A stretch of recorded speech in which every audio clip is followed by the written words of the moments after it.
propose maintenant, c'est d'accueillir, et vous allez voir qu'il va y avoir très vite du lien entre ce qui a été dit ici et ce qui va être dit dans un instant, Thomas Périlleux.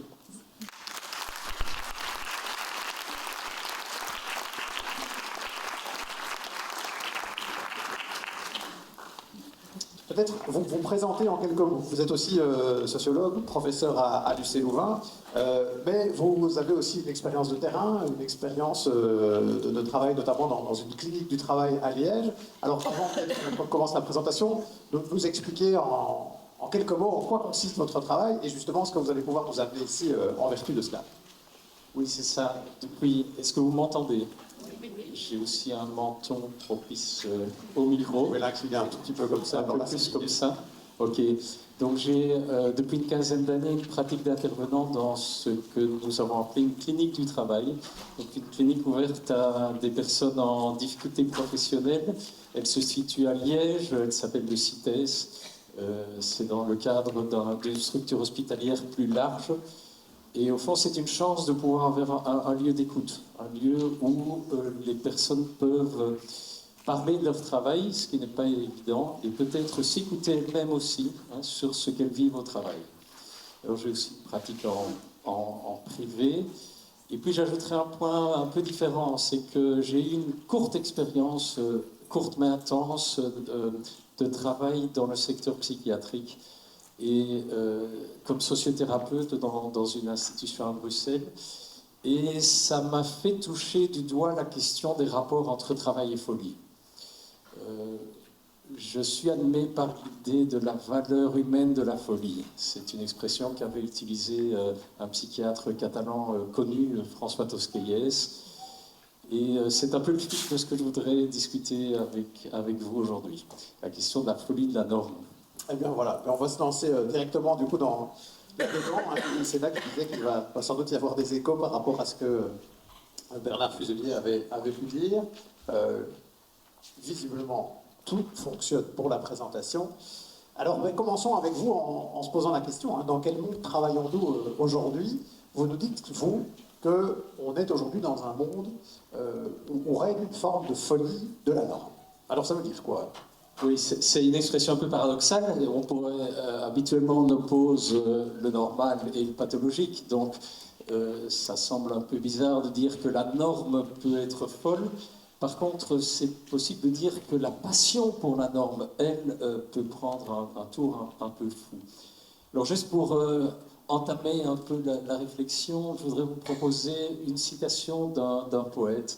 C'est un peu décalé, mais je pense que nous avons parfois aussi besoin d'une parole poétique pour respirer dans des situations qui parfois nous oppressent.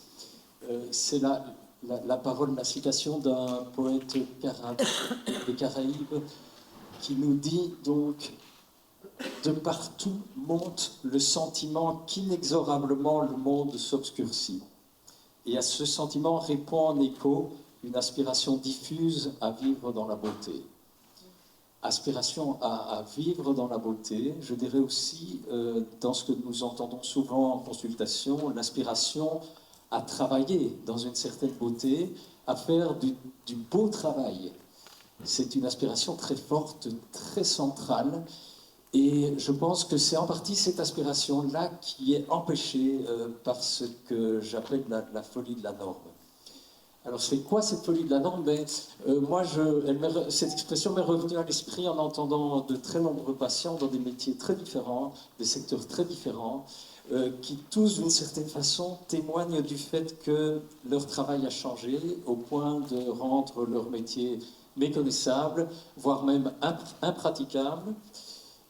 Des changements qui tirent leur source de ce qui s'est passé autour de mai 68, comme Bernard Fuselier l'a indiqué, ce que je cernerais autour de l'idée d'une révolution managériale qui s'est mise en place et qui s'est accentuée dans les années 80. Au fond, c'est tout un modèle de travail qui a basculé et dans lequel ils ne se reconnaissent plus. Alors, je crois qu'en grande partie par les moyens de l'informatisation, il y a eu à la fois une intensification du travail et une standardisation des procédures. L'intensification du travail, Bernard l'a déjà évoqué, c'est faire plus en moins de temps. ça détruit les temps nécessaires de recul pour penser à ce qu'on fait, pour élaborer son activité. Alors c'est souvent exprimé par les patients avec des expressions comme on est le nez sur le guidon. Un patient me disait, je m'épuise à essayer de dégager du temps pour ne plus m'épuiser. Vous voyez la difficulté là, du recul, de s'arrêter, d'avoir des temps de pause. Et au fond, on pourrait dire que notamment la réflexion éthique, sur le sens de son travail, c'est une réflexion qui demande une pause. Alors c'est, je pense, assez dramatique quand les espaces de rêverie, les espaces d'imagination, de respiration sont détruits. Souvent, d'ailleurs, les patients disent « mais je ne peux plus respirer ». C'est tellement oppressant, les conditions dans lesquelles j'exerce mon travail, que ça me pèse sur la poitrine. Alors, l'intensification, c'est paradoxal. Ça peut, pendant un certain temps, pour le travailleur, être assez motivant, voire même excitant, parce qu'on est pris dans un rythme soutenu, qu'on peut avoir l'impression d'une intensité de la vie. Et je pense que le management a fait passer l'intensification du travail pour l'intensité de la vie. Le problème, c'est que c'est difficilement tenable, soutenable, comme disait Bernard, c'est difficilement soutenable sur de longues périodes. Et puis, quand on fait comme si la crise ou comme si l'urgence était permanente, mais plus rien, en fait, n'est vraiment urgent. On détruit la frontière entre l'urgence réelle et l'urgence créée artificiellement. Ça, c'est pour l'intensification. L'autre tendance de cette folie de la norme, c'est la standardisation. Elle va de pair avec ce que le juriste Alain Soupiot appelle la gouvernance par les nombres. Je pense qu'on y est tous dans nos métiers d'une certaine façon victimes. C'est l'alignement des conduites par la mesure, certains disent même la tyrannie de la mesure, qui tend à faire primer la quantité sur la qualité. Alors ça peut aller jusqu'à imposer de faire du mauvais travail, hein, ce qui va mettre le professionnel en porte-à-faux par rapport à ses propres valeurs et aux valeurs qu'il attache à son métier. Je pense que c'est particulièrement sensible pour les métiers du soin et les métiers de la relation, qui sont ceux que nous partageons.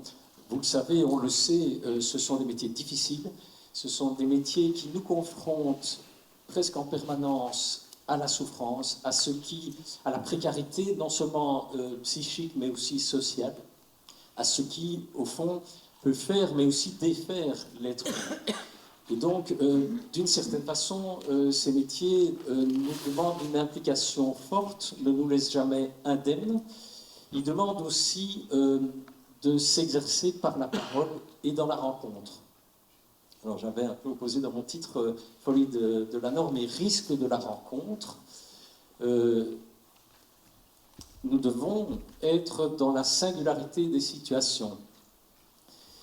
Or, l'intensification du travail et la standardisation, là, font peser des menaces très fortes sur la possibilité de rencontrer les bénéficiaires, les patients, dans leur singularité. C'est sensible, par exemple, sur les questions de temps. Hein, Bernard l'a déjà évoqué. Je me souviens d'une aide-soignante qui disait qu'elle finissait par éviter de demander aux résidents de la maison de repos dans laquelle elle travaillait comment ça va. Elle évitait de leur demander comment ça va parce qu'elle craignait que si elle leur demande, eh bien, ça ouvrait la porte à un dialogue et que ce serait trop long. Et puis elle me disait, mais je fais leur toilette en 5 minutes. Hein. Elle me montrait le geste, passer le gant de toilette sur les bras, sur le torse, et c'est tout, sans même soulever le résident de son lit. Elle le disait avec beaucoup de peine, bien sûr, parce que c'est le cœur même de son métier qui est atteint. Et j'ai aussi entendu de nombreux psys me dire que les contraintes de temps trop serrées imposées par leur institution, notamment dans les hôpitaux, leur empêchent en fait de soutenir la qualité de la relation avec les patients. Donc c'est ça la folie de la norme à mes yeux, c'est une norme ou un ensemble de normes qui atteignent le cœur même du travail. Donc le sens que nous pouvons lui accorder, elle détruit les valeurs de métier des deux côtés, je pense aussi bien pour les pour les professionnels que pour les bénéficiaires et les patients. C'est ça qui est particulier peut-être à notre situation contemporaine, c'est que nous partageons en partie les mêmes enjeux entre professionnels et patients ou bénéficiaires. Alors, je termine là-dessus.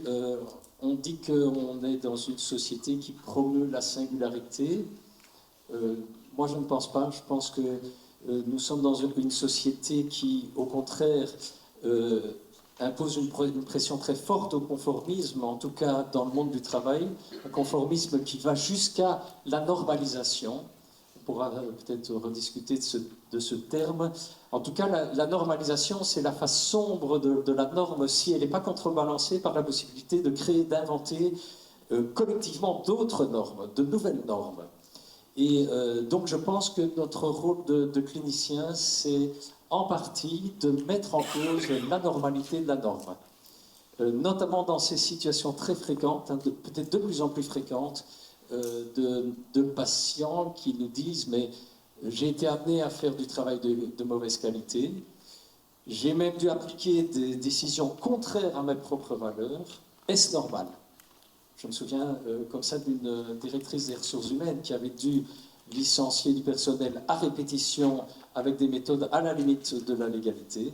En arrivant en consultation, elle ouvre cette question abyssale. Est-ce que c'est normal? Est-ce que c'est normal ce que j'ai dû faire? Et puis, de façon sous-jacente, est-ce que je suis normal? Donc là, il y a une question à soutenir. Je pense que c'est un moment critique, un moment d'ouverture et peut-être une opportunité de remettre en question ce qui est une dérive dans le monde professionnel. Quand la norme pousse à l'anormalité à un moment donné. Vous êtes un professionnel de terrain, technicien, on comprend d'ailleurs dans ce que vous nous dites là, puisque vous faites référence à des témoignages, et vous souhaitiez justement, pour rentrer un petit peu dans le détail et qu'on comprenne vraiment concrètement un petit peu ces enjeux-là, nous raconter la situation d'une patiente en particulier, Thomas Perry. Oui, c'est ça. Alors là, je vais suivre aussi mes notes et m'appuyer sur le PowerPoint pour transmettre quelques mots de cette patiente. Bien sûr, j'anonymise, c'est dans un cadre de confidentialité. C'est une patiente que je vais appeler Sophie, qui est une intervenante psychosociale dans un grand organisme public et qui a affaire à une population très précarisée. Je suppose que ça peut faire écho à des expériences ou des situations que vous connaissez. Population précarisée aussi bien socialement que psychiquement. Alors, juste un trait comme ça qui m'apparaît au premier contact. Je pense que c'est parfois important d'être aussi attentif au visage de la personne, à sa façon de se tenir. J'ai été très, très impressionné par à la fois l'angoisse présente dans ses yeux et une certaine droiture dans sa posture. Un visage grave, qui déjà là dit quelque chose hein, de son malaise au travail. Et c'est ça qu'elle va interroger, elle va explorer son propre rapport au travail. Là, c'est vraiment dans la singularité. Par exemple, en me disant, je suis perfectionniste, je veux toujours me donner à fond. Il y a quelque chose là d'un rapport singulier personnel au travail, bien sûr, inscrit dans le fil d'une histoire. Mais ce qu'elle va aussi explorer, ce sont les contraintes de l'institution et ces nouvelles normes imposées au travail d'intervenante. Très vite, elle me dit « J'en ai marre de la façon dont on m'oblige à faire mon travail. Marre de voir que je n'arrive plus à faire la qualité de mon travail. C'est devenu un travail à la chaîne. On fait de l'abattage. On ne parle même plus aux gens. » Là, je m'arrête avec vous sur cette simple phrase. Donc, bien sûr, très certainement dans son travail, il y a des échanges verbaux avec les bénéficiaires, mais il y a quelque chose qui est dit de fondamental là. On ne parle même plus aux gens. Elle n'en peut plus de cette situation et donc, comme souvent, c'est d'abord le corps qui est saisi par des nausées, des crises de panique. Elle a des palpitations cardiaques devenues incontrôlables, dit-elle.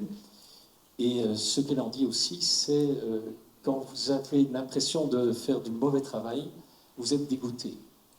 quelque chose là une prise du corps dans ce dégoût des nouvelles contraintes. Alors c'est quoi ces contraintes? Donc c'est l'impossibilité de rencontrer vraiment les bénéficiaires et puis l'application de plus en plus mécanique des consignes. En écho à ce que disait Bernard de la perte de sens, hein, c'est bullshit jobs. Hein, une phrase pour moi extrêmement forte hein, qu'elle va dire. Elle explique que quand elle rencontre un bénéficiaire, la première chose que je dis, c'est « excusez-moi, je n'ai pas le temps ». Tout est conditionné par les encodages, dit-elle. En plus de la pression au résultat, il n'y a plus de réflexion sur les problématiques des bénéficiaires. On ne parle même plus, ce sont des checklists. On doit mettre les gens dans des cases. Et nous aussi, c'est là que ça a coincé. Voilà, alors qu'est-ce que c'est que ces procédures que Bernard évoquait? Elle dit que ce sont d'abord des canevas, c'est-à-dire une arborescence à suivre sur l'intranet. On a des kits, dit-elle, avec des items à remplir, sans lien entre eux. Donc, les situations bénéficiaires très complexes sont réduites à des options binaires. Et puis, le jugement qu'elle pourrait poser sur ces situations, qui engagerait sa propre décision, au fond, hein, avec toute l'incertitude de cette décision, ce jugement est réduit à son tour à une vérification, dit-elle. Avant, dit-elle, mon chef m'aurait appelé, on aurait discuté de la situation de la personne. Maintenant, la première remarque faite par le superviseur, c'est « calcul correct ». Ça va vers l'application des consignes sans discernement. Les conséquences, ce n'est pas seulement pour elle, elle dit que c'est aussi dans le collectif de travail, et en particulier dans les réunions, qui sont elles-mêmes seulement orientées vers les procédures. On travaille sans plus réfléchir, et une conclusion, j'aime mon boulot, pas l'institution qui prend des décisions stupides. D'autres patients ont souvent dit j'aime mon métier, pas mon travail. Il y a un écart qui se creuse, qui est un écart très dramatique, très problématique, entre l'attachement à un métier et puis les conditions dans lesquelles il s'exerce. Un point important qu'elle mentionne ensuite, qu'elle laisse entendre en tout cas, c'est que cette reconfiguration du travail va cliver les équipes. Comme souvent. Il y a ceux qui trouvent ces nouvelles façons de faire assez normales, peut-être même efficaces, peut-être même bénéfiques. Et puis, il y a ceux qui, comme elle, voient dans ces méthodes une déshumanisation, la mise à mort de leur travail. On se fout de l'essentiel, dit-elle. Pardon, j'anticipe un peu. On se fout de l'essentiel. L'accueil, le dispatching des demandes, c'est comme s'il n'y avait plus de cadre, et là où on met un cadre, ça n'a pas de sens. C'est un canevas que tout le monde doit utiliser. La question du cadre est tout à fait centrale ici, et je crois que c'est une réflexion profonde qu'elle amène sur à la fois la nécessité du cadre, mais aussi sa distorsion quand il est pris de manière strictement technique à travers des procédures à suivre et un protocole imposé, en plus par le biais de l'informatique, c'est-à-dire aussi de façon anonyme et sans discussion personnelle et collective. Alors sa question, j'espère que je ne suis pas trop long, monsieur Reussel. Ne vous en faites pas. On va réaménager un tout petit peu la suite de la matinée, donc allez-y. Ok. On ne va pas couper le Parce que je pense qu'on arrive à des points radicaux ici. La question qu'elle soulève, c'est de dire je devrais peut-être m'en foutre. Question qui arrive souvent pour un professionnel pourtant attaché à son métier. Hein. M'en foutre, se détacher, moins penser qu'on est la clé de tout. Et je crois qu'il y a un travail intéressant sur le plan psychique, d'un détachement. Mais est-ce que ce détachement aboutit à dire ok, je vais m'en foutre et je laisse faire, et tant pis pour les valeurs qui m'importent, je m'en fous, je tire mes billes du jeu d'une certaine façon. Bon, elle dit effectivement, je pourrais, et c'est peut-être ça un objectif, m'autoriser à ne pas savoir répondre à tout. Mais le point clé, le point éthique important, semble-t-il, c'est de dire, mais s'en foutre, c'est peut-être aussi risquer de transiger ou de sacrifier les valeurs qui comptent. de transiger sur ce qui fait le socle éthique du métier. Un point à partir duquel il n'est plus possible de l'exercer sans se trahir soi-même, sans trahir les valeurs qu'on attache à son métier. Alors, ce qui a été très important dans cette situation, c'est aussi de constater qu'elle aboutissait à un sentiment assez radical d'impuissance. Et peut-être que certaines d'entre vous le partagent, ce sentiment d'impuissance quand on est face à des situations plus difficiles chez les usagers, hein, avec un cumul de problématiques psychopathologiques et de problèmes sociaux, parfois de la violence qui s'aggrave, et puis une impuissance redoublée par ces nouvelles méthodes managériales, qui vont creuser l'écart entre les contraintes institutionnelles et la possibilité d'exercer son métier. Ce qui met le feu aux poudres, en tout cas, et qui amène Sophie en consultation, c'est une agression. Une agression qu'elle subit de la part d'un usager, dont elle fait part à sa direction et qui n'entraîne pas de suite. La direction lui conseille de porter plainte à la police. Elle y va, seule. Et elle dit, voilà, le chef s'est dédouané, il n'y a pas eu de soutien institutionnel et pas d'analyse de la situation. Je pense que là, on est sur un point gravissime du point de vue institutionnel. Ça redouble bien sûr le sentiment d'impuissance. Alors ce sentiment d'impuissance, moi je pense que il n'est pas fatal, mais il est très présent dans les situations professionnelles qu'on entend, en particulier dans les métiers de soins et dans les métiers de l'intervention psychosociale. Peut-être qu'on pourrait distinguer entre impuissance et sentiment d'impuissance. On peut avoir le sentiment d'impuissance sans que pour autant on soit complètement impuissant. En tout cas, quand on se sent impuissant, je crois que c'est parce qu'on bute sur de l'impossible. Et mon idée, peut-être à discuter, c'est qu'il y a un impossible qu'on ne pourra jamais éviter dans nos métiers. Par exemple, c'est impossible de savoir à l'avance vers où conduit une intervention. C'est impossible de préjuger du succès d'une intervention. C'est ce que Freud disait, hein, vous savez, les trois métiers impossibles, éduquer, gouverner, soigner. Il disait ce sont des métiers dans lesquels on est à peu près assuré de l'insuffisance de notre intervention. Bon, donc peut-être qu'il y a un impossible inévitable. Le problème, c'est que à cet impossible-là se surajoutent des impossibles que j'appellerais organisés, fabriqués par l'institution. Par exemple, l'impossibilité de concilier à la fois la qualité de la relation et la standardisation de la consultation.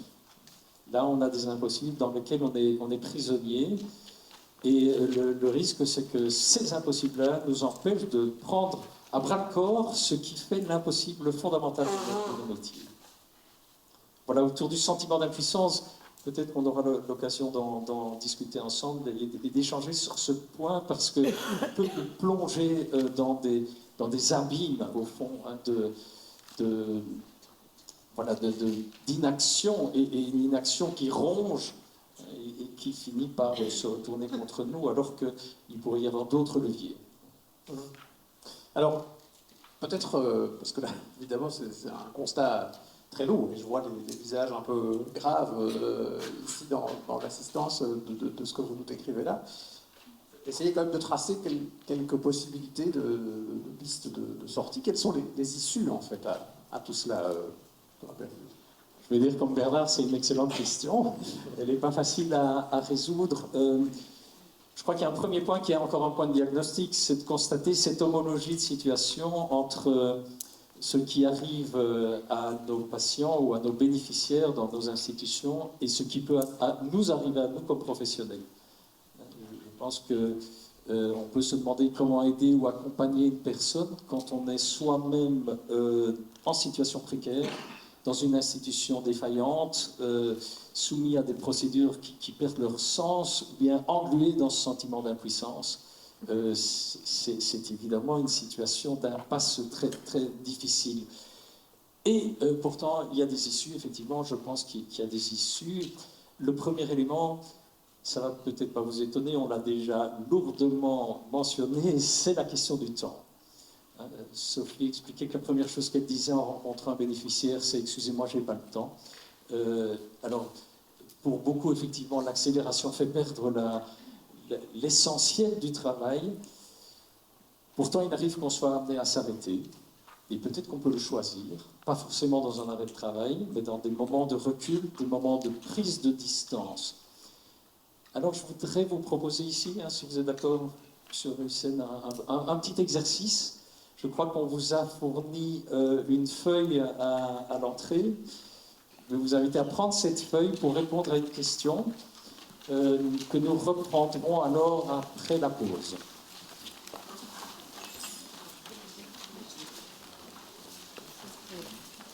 Vous la trouvez? Je pense que c'est dans la petite farde que Olivia parle. Donc, je vais vous proposer de répondre à une question simple, sans trop réfléchir, indiquer en une phrase ce qui vous vient à l'esprit. Par rapport, par exemple, au propos d'un autre patient qui me disait ceci. Je n'ai pas d'autre adresse que professionnelle. L'informatique a tout accéléré. Ça nous attache à notre travail tout le temps. Maintenant, je me donne des temps d'arrêt. Je dois me dire que certaines choses peuvent attendre. Prendre le temps, prendre son temps, lire son journal, ce sont des moments nécessaires pour se demander « mais qu'est-ce que je fais là ?» Peut-être prendre aussi du temps pour écrire. Alors ma question c'est « et pour vous, dans votre travail, actuellement, il est temps de quoi ?» Je propose de répondre en une phrase, simplement. Pour moi, aujourd'hui, dans mon travail, il est temps de quoi?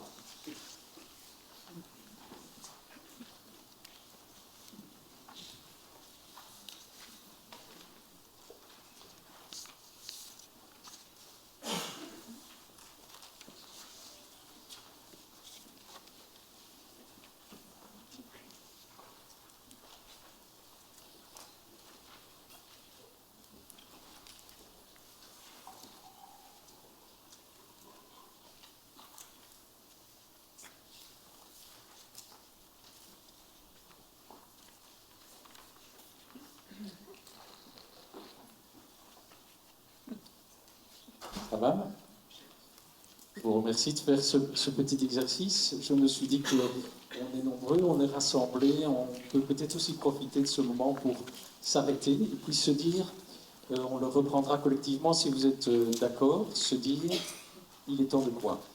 On va vous demander de déposer cette feuille avec juste donc votre phrase à la sortie.